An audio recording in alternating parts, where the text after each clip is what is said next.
उपयोजन या धड्याच्या पुढच्या विभागामध्ये आता आपण प्रवेश करतोय। चला तर आता आपण बघणार आहोत संक्रमण प्रदेश व उपनगरे। तर नागरी वसाहतीच्या सीमा क्षेत्राच्या बाहेर ज्या ठिकाणी ग्रामीण वस्ती सुरू होतात त्या दरम्यानचा प्रदेश हा संक्रमण प्रदेश म्हणून ओळखला जातो आणि त्याच्यामुळेच या प्रदेशातल्या भूमी उपयोजन संमिश्र स्वरूपाचं हे असतं। तसेच तिथल्या सांस्कृतिक जीवनही हे मिश्र संपूर्ण स्वरूपाचं असतं। कसं असतं? मिश्र स्वरूपाचं असतं। आणि या क्षेत्रातील भूमी उपयोजनामध्ये नागरी क्षेत्र व ग्रामीण क्षेत्र यांच्या भूमी उपयोजनांची सरमिसळ झालेली आपल्याला दिसते। तर आता या भागाचं काळानुरूप असं नागरीकरण होतं आणि मग त्याच्यामधूनच मुख्य नगराजवळ उपनगर ही तयार होतात। उदाहरणार्थ आपण बघितलं तर बांद्रे, भांडूप इत्यादी मुंबई शहराची ही उपनगर आहे। आता आपण जरा विचार करा, या फितीमध्ये बघूया विद्यार्थी मित्रांनो की भूमी जर पडीक असेल किंवा रिकामी असेल तर तेही एक प्रकारे भूमी उपयोजनच आहे का? तुम्हाला उत्तर द्यायचं। चला पुढे जाऊया। आता आपण बघूया नियोजित शहर। तर औद्योगिक क्रांतीनंतर जगभरामध्ये मोठ्या प्रमाणामध्ये नागरीकरण सुरू झालं आणि हे नागरीकरण सुनियोजित संपूर्णपणे नसल्यानं शहरं ही अनियंत्रित पद्धतीनं अशी वाढत गेली। अनियंत्रण, काहीच नियंत्रण नाही त्याच्यावर। आणि मग रोजगाराच्या संधीमुळे शहरांमध्ये मोठ्या प्रमाणावर लोकसंख्येचं स्थलांतर होतं। आपल्याला पोटाची भाकरी तर हवी म्हणजे रोजगार, त्याच्यासाठी सगळं स्थलांतर शहरामध्ये। मग या शहरी भागामध्ये जागेची उपलब्धता हा नेहमीच गंभीर प्रश्न असतो आणि मग शहरातल्या भूमी उपयोजनामध्ये मोठ्या प्रमाणावर ही विविधता आपल्याला दिसते। मग मर्यादित जमीन आणि भूमी उपयोजनातील विविधता तसाच वाढत जाणारे शहर याबाबत भविष्याच्या दृष्टीने नियोजित शहर निर्माण करण्याबाबत विचार सुरू झाले आणि मग या शहरांच्या उत्पत्तीपूर्वीच शहरातील भूमी उपयोजन हे कसं राहील याबाबत नियोजित असा आराखडा तयार करून त्यानुसार शहरांचा विकास साधला जाऊ लागला।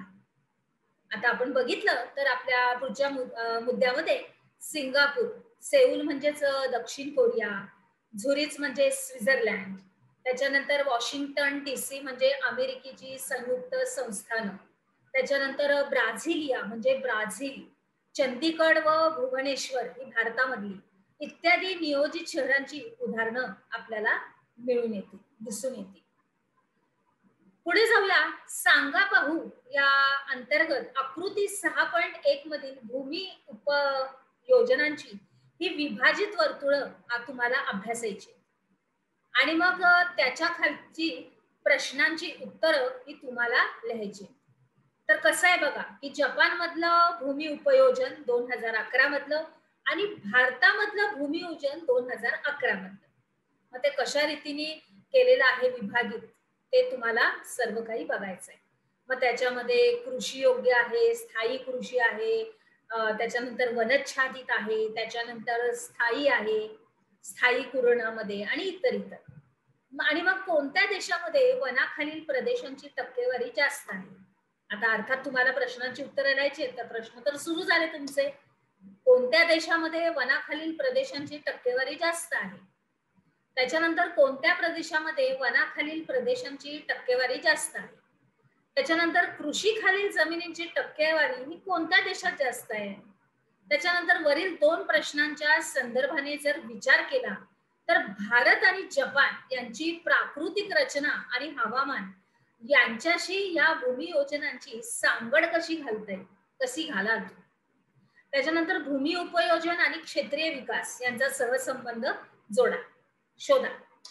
जपानमध्ये कोणते भूमी उपयोजन हे आढळतं आणि भूमी उपयोजनांचा विचार करता दोन्ही देशातील ही भूमी उपयोजनांवर परिणाम करणाऱ्या घटकांची तुम्हाला यादी करून दाखवायची।